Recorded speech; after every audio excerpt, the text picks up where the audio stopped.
What's up, everyone? Welcome to ComplexLand. I'm Natasha Martinez. So excited to host this very important panel, one that you're definitely going to need to take some notes on. It is the IC University Masterclass panel with multi-platinum recording artist and the IC girl herself, Saweetie, plus her band, her Avengers, if you will, of content creators that have made her media takeover possible.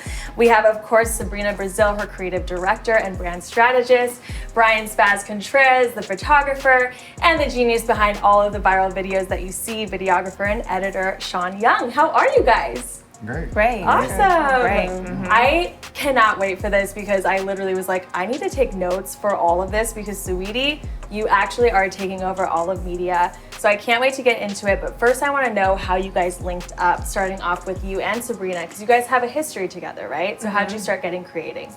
Well, I think me and SABRINA have always strived for aesthetics, top tier quality, before having a brand or having an aesthetic was a thing. So I've always strived for moods. SABRINA is great with quality and bringing our visions to life. So when we was in college together, like even a simple photo, we're like the lighting, the feel, how does this video or this photo make you feel? Because whenever you post something, it's supposed to make you feel something. And then knowing each other from your college days or even before your college days, right? How has the creative, I guess, chemistry grown since then to now, your takeover? I think the good thing about it is that we've all been on the same page mentally. So like, we like each other's second brains, if that makes sense. So it makes it really easy on a creative collaboration space because we've been doing so much content for so long and have such similar interests. So it makes the process just really easygoing. Taking over with ease, like that's what it looks like, but I know it's not all easy. It's a lot of hard work. So when did Brian and Sean come into the picture? How did you guys all link up? Well, Brian, I met through a mutual and he just stuck with me. And I love working with him. He knows my angles. He's evolved so much as a cameraman. Like a lot of people don't realize that a lot goes into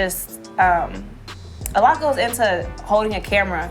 What am I trying to say? Like it's angle, it's lighting, it's positioning, it's commentary. Like when you watch the IC Live series, he adds personality to the visual because he's commentating. Yeah, like I'm talking like You're hyping her up, right? Like you have to have a hype person. Well, we get along also, so it just makes it way easier. Yeah. Definitely. So you're that friend that gets the shot, like lays down on the ground, getting the shot. Like, we did some on the jet skis, like out the car. Yeah. That's Allegedly. incredible. That's incredible. And Sean, you joined the team about a year ago. So how did that all come together? I think we actually have like a mutual lawyer. So Okay. I think the lawyer said like, because we did do TikTok stuff, and then the lawyer said like, hey, we actually represent someone who's like pretty big on TikTok. Like, have you heard of her?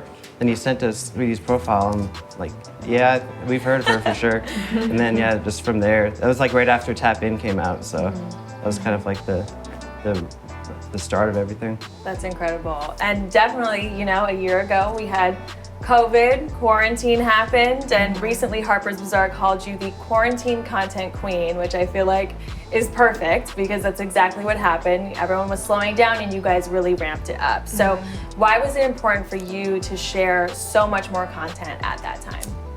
Well, for me, I needed a way to stay connected to my fans, and me and SABRINA put our heads together and we decided if we're gonna do content, we gotta do top tier content, which is why we brought in Sean and Moses, and Moses isn't here today, but I think team is really important. I wouldn't be who I am without them. So ideas, strategy, brainstorming together, and really hiring people that specialize in certain things. Like Sean is a beast at editing. Spaz knows photography, he knows videography, he knows what I want shot, and he'll even like suggest locations. SABRINA is like the second half to my brain. So they all like bring me something, they all bring value to me. So I think it's important that when someone is striving for great content to work with people in a team who are on the same page as you. Definitely, and that takes some time, So like, is there anything that maybe you would give advice to that's like a no-no when it comes to like who you want to have in your team? Like, what's something that you wouldn't tolerate? Timeliness. Timing is so important. She even, sometimes I'm not good with my time and she's like, bro, we need to get X, Y, Z done because if we don't do this, then it's like a domino effect. Yeah. But timeliness is really important. Someone who is turning in the project in on time, editing on time, because all that affects the system and the machine. I mean, how do you even find the time? Because you're on. Well, she helps me. She definitely keeps me on point with that. My life is definitely so crazy. So having a team specifically for content has really helped me. Now, I want to bring up just the mental aspect of creating so much content. The consumer, wave doesn't ever stop. It doesn't slow down for anyone. And I remember reading that you said there was a point in your life when you weren't showing up for yourself mentally. So how are you showing up for yourself mentally now that the machine is working in overdrive? I realized that if I don't show up mentally, not only am I wasting my time, I'm wasting their time. And oftentimes it has happened, not so much anymore, where I'm not mentally there and we do have to reshoot. But I just wasted not only my time, but their time, and now we have to come back together and reshoot it. So after that happened a couple of times, I had to mentally prepare myself to shoot because I don't want to reshoot it again. For all of you guys, how do you deal with still continuing to create the content when maybe you're just not in the mood, or the last TikTok you made was really frustrating? How do you guys get over that hump? I'll open it to the three of you. Yeah, I don't know. I think it's finding a balance between when you're on TikTok for fun and when it's you're actually researching. So because sometimes we're just on it, just without any point. But sometimes you just need to give yourself time blocks. I'm gonna research for the next hour, and then anything after that is fun. It's just separating the personal time from when you're actually working. Yeah. Just trying to find that balance, because otherwise you're just on there all day and you might not get any work done. What does the research separation look like? Because I know I would just be I'm researching, and then 4 hours go by and I've just been scrolling for forever. I think that is the research. Yeah. I think that the more you consume what you're trying to give to consumers, that's the point of it all. That's what I do all day. My research is consumption. Yeah. So I just read and I intake and I read and intake, and that's how you kind of gather data on what works or doesn't work. And then figuring out how to make it your own, of course. Because I feel for me personally, I feel we're all creators. I'm oh man, but everyone's doing this thing or everyone's doing that thing. So how do you sort of consume while also thinking, how can I make this different? Do you have a process for that? We rarely redo stuff. When we do, the idea is that we do it 10 times better. So I think that when you see Saweetie's content, it's super original because we thrive for that. So part of that consumption space is to not be like that. Yeah. You know what I'm saying? Definitely. It's maybe take a piece from here, here, here, you take a piece from 10 different things, and so it looks it's its own animal, if that makes sense. Yeah. Rather than being I'm gonna repurpose that, because you see so much repurposing and then you get lost in the sauce of becoming every other influencer. Exactly. I feel that's happened, especially on a lot of different platforms. I feel TikTok is, one of the ones where you do see more originality. But talking about, being different, Saweetie, you're the queen of making something that's happened already, making it your own with all of your iconic samples. So if someone were to say, I'm feeling deterred to try something because they're already blogging about it or they're already doing a TikTok about it, what's your advice to someone that feels stunted because they feel it's already been done before? Honestly, a lot of content happens through trial and error. We have a lot of great videos we haven't released and will probably never release because they're just so far dated and we've grown so much as a team. So I think trial and error is important because it strengthens the team. It teaches you what you don't want, and you do have those days where it's we tried our best and it's just not working. Yeah, you just have to be it is what it is. It is what it is. But maybe it might show up on the Icy Life. Maybe a little blooper or something. You brought up branding, which I think is an extremely important topic when it comes to creating anything. And as we all know, the entertainment industry is notorious for saying, you're a talent, this is how you should be, and here's how we're gonna manufacture you. But with you, Saweetie, I feel you're so genuine in all of your content. So how did you decide on the Saweetie brand? Was it organic, or is this a conversation that you have with your team on what exactly you're gonna share with the world? I think it's a mixture of both. I feel I've always had a brand since MySpace. I've always had an aesthetic, not knowing that it was a brand that I was slowly building. And then Sabrina comes into the play because she enhances, she gives her opinion, and we kind of like ping pong off each other. And I think that it's important to have someone who understands your goals, your passion, and really shares the same interest as you, because they're really able to give sound advice. And Sabrina, you had your fashion brand before really working with Saweetie. So do you have any advice for creators that might be struggling to pinpoint exactly what their brand is? I think one thing me and her always talk about is having a mission statement for what your brand is. So every company, I'm sure Complex has one, has a mission statement, and the employees who work underneath it kind of follow that mission statement. So I think you ask yourself, what are you trying to push out to the world? And then everything you create should be a reflection of what that mission statement is. And then you build from there. I think too, like when creating content, it's like you want to catch the trends to get the views, but you have to always have that balance between the mission statement, like you said. So I don't know, this is open for anyone. Like, what would you say is the perfect balance to keeping your mission statement while also staying up on the trends like Saweetie does with her TikToks and Reels and everything? So it's open to the floor. I think that the Junebug challenge is like the perfect example. Like, and you'd be surprised like how many drafts we have of different trends like that just never ended up getting posted. But like that video, for example, like she was able to put her spin on it. You know, like she had the mirror at the gas station. She hopped on her car on like Ventura Boulevard, and then we ended up, Sabrina wanted to put her like dancing in Paris too. So like there's little things like that that are so different than what anyone else did. And then you can just see like when you look on TikTok under the audio, like she's like one of the top ones. Yeah. So like the numbers kind of like speak for themselves like, in that sense. So piggybacking off of the brand, we mentioned the Icy Life. You're the man behind the camera.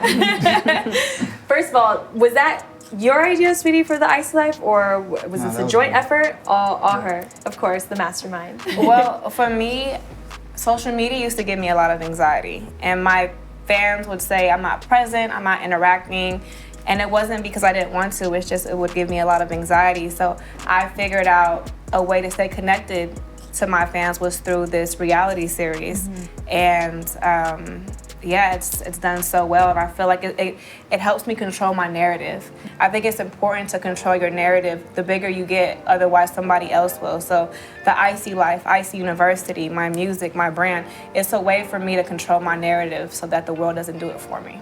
But you are in control of you know, what you're shooting, how you're capturing Saweetie. Do you feel like you found an eye for exactly what her fans want to see, what will pop off the most?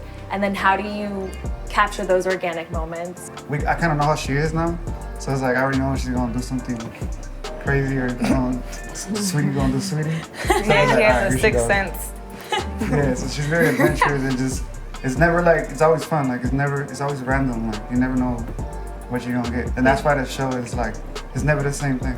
It's always something different, and it's always new funny stuff that goes on. Definitely. And just stuff that we do that I've done for the first time myself. Yeah. So it's like a new experience. And the title Icy Life automatically reminds me of The Simple Life. And of course, we had your iconic team up with Paris Hilton, which you were able to work on. So can you just let us know how you captured that moment and just what it was like? You want me to speak on that Paris video? Did you work on the video? Yeah. Okay, sure. yeah, speak on it. I mean, as soon as we kind of like sat down with like Sabrina and Saweetie on kind of like what the skit was gonna be, you know, kind of like using their iconic catchphrases like "that's hot" and like "I know that's right." It was really, you know, Moses just had a vision like right when he saw it, and when we saw the location and like the car and everything, and you know, I think it was just really something like.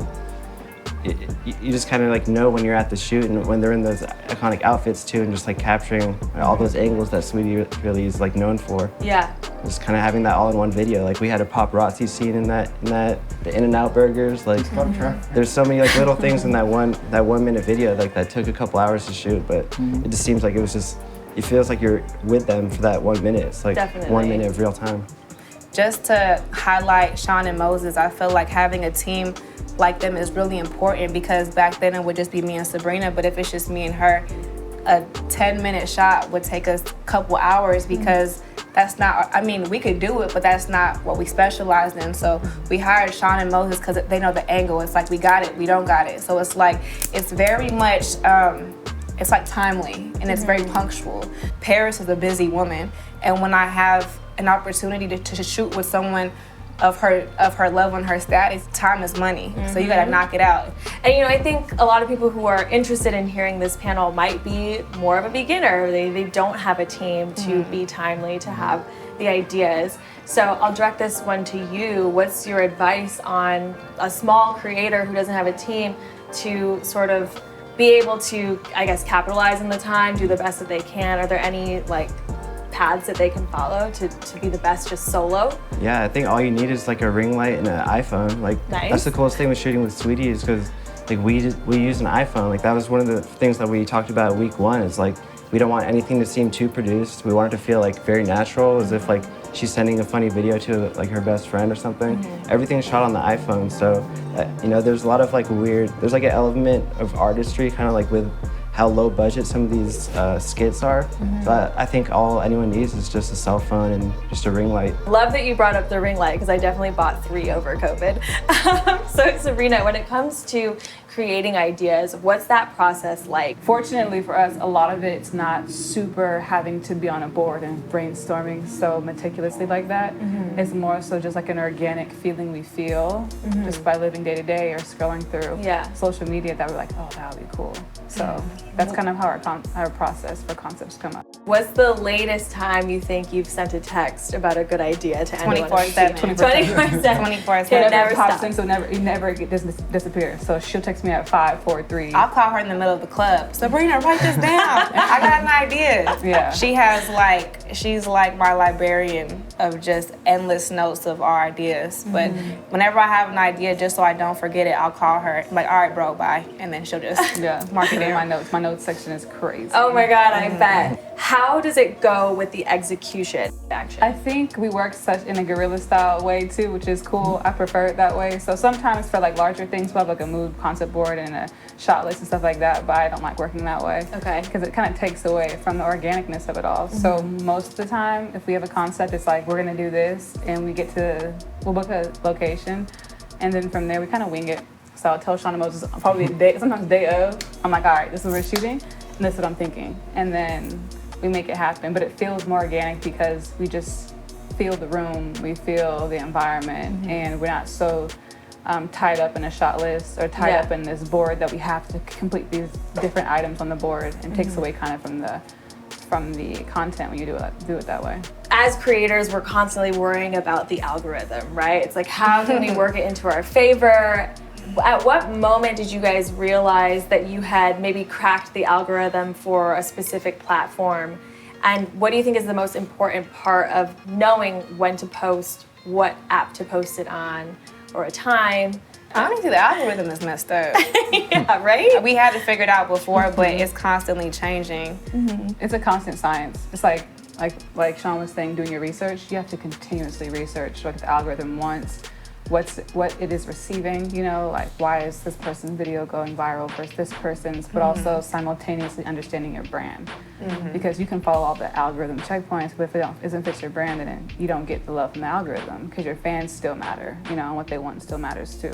One thing that will always remain true is quality, originality, does it fit brand. We make sure we check those boxes off just for our own due diligence, and then we'll factor in some parts of the algorithm, but we're not as anal as we used to be as far as like algorithm goes, because it's all over the place. You know, especially with TikTok, like it feeds it to your followers first before you have a chance to hit the For You page. So as long as your followers like it, then you know you can get that exponential growth. How do you all take the time to celebrate your wins? Is that something that's important, or do you feel like that sort of distracts from the hustle? No, you have to celebrate. You have to celebrate every individual who is helping the dream come true.